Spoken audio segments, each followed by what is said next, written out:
오늘의 말씀은 미가서 4장 8절부터 13절의 말씀입니다.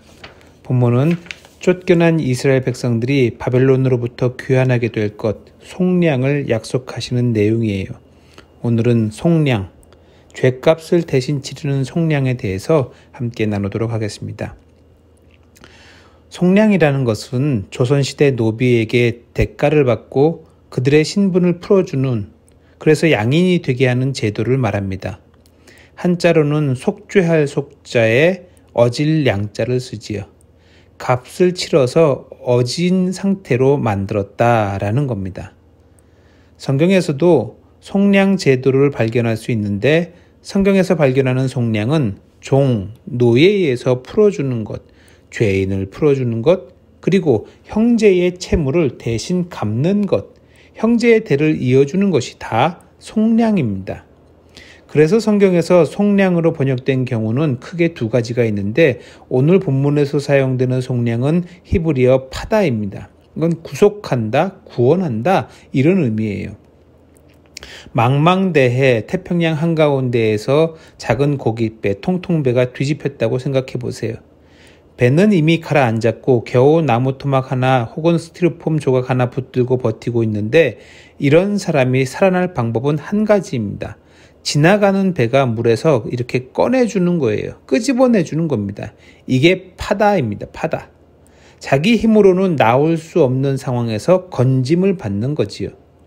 성경에서 말하는 구원은 이와 같습니다.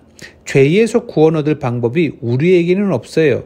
망망대해에서 헤매다가 체온이 떨어지고 상어에게 잡혀먹어 죽을 위기에서 끄집어내주는 구원의 방주가 필요한 거지요.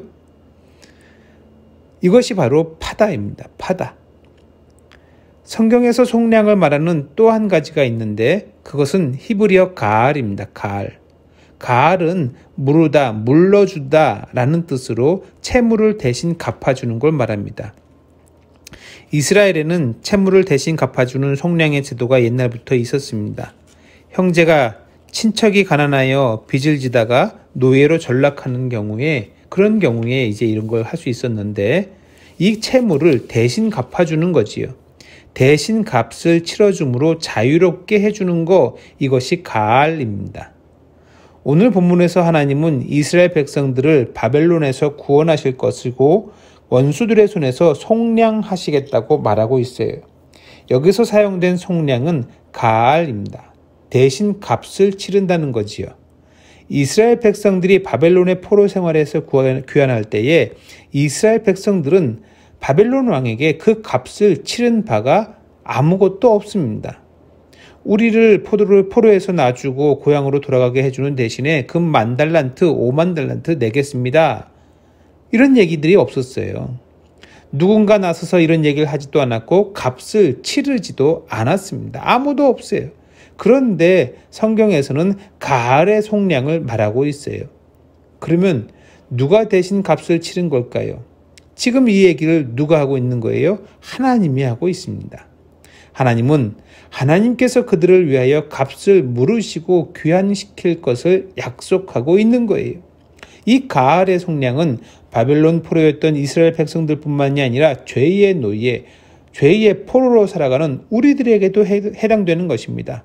우리를 죄에서 구원하시는 그 속량은 대가가 치러진 속량입니다. 그냥 이렇게 꺼내어진 파다가 아니라 대가가 치러진 속량.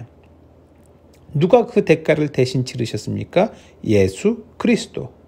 주께서 우리의 죄값을 대신하여 당신이 치르셨습니다. 죄 없으신 분이 우리 모두의 죄를 대신하여 십자가에서 피를 흘리고 살이 찢기심으로 속량하신 거예요.